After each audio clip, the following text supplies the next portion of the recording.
Hi everyone, Leslie here from Pursuit International.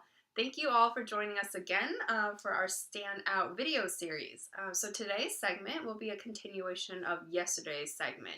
Yesterday we established that my number one tip that I would give all international and Chinese young professionals on how to best stand out in the global job market in China is to learn how to communicate and work effectively with people that are very different from you. And so today I was engaging with a few more students on our network here, and they asked me, okay, so now that I know this tip, Leslie, what is one of the best and most efficient ways that I can develop this cross-cultural communication and collaboration skill in the shortest amount of time? Will joining an English or Chinese language corner or applying for an internship at an international company be a good way to get started?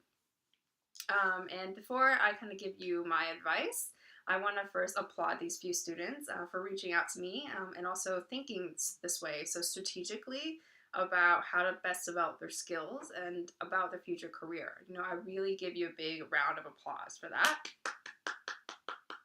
Absolutely. And I think that, joining a language corner or applying for an internship is a great way to get started, but it's actually not the first and most important tip I would personally give you, especially if you're trying to develop cross-cultural communication and collaboration skills. And the reasons are this. I think that language corners are a great way for you to kind of practice your language and to meet some people that are from a different culture than you.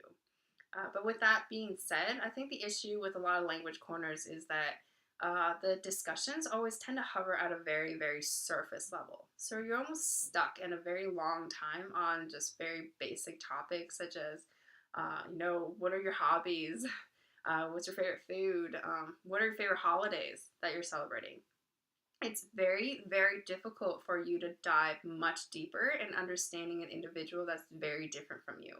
And it's even more difficult to kind of find an opportunity where you get to understand and work with them professionally, on like a common business project or something that really does count.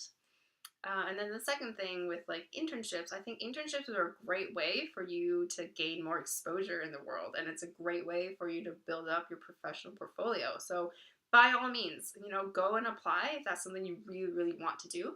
But because we're talking about developing cross-cultural communication and collaboration skills, I have to be honest, I'm not sure if internships are always the best way to kind of get this started.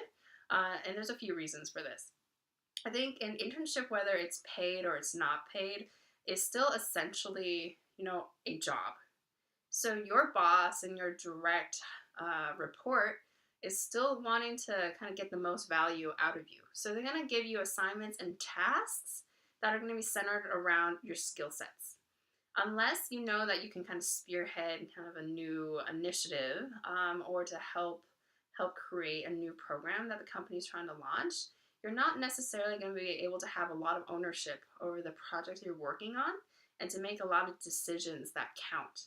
And because of that, it can be very limiting, kind of the exposure and what you're going to end up learning.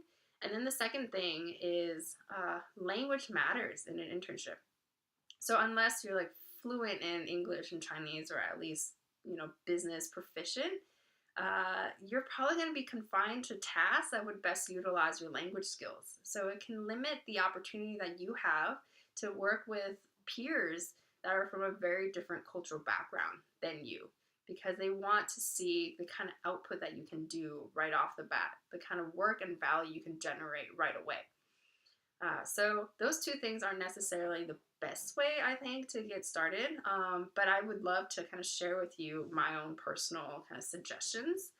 So join us tomorrow. I'll share with you kind of what I think is a great way to get started. I could tell you a little more about the 3 criteria that I have in terms of how you need to best build a cross-cultural curriculum for yourself and to apply in your everyday life.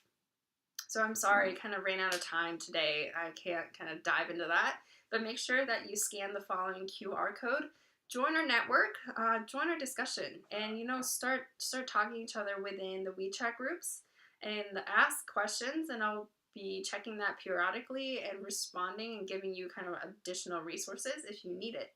So make sure you come and follow us. And please also join us this coming Friday for our New Year's party. I can't wait to see kind of all of you guys there and to be able to meet you in person and to answer some of your questions if you have any.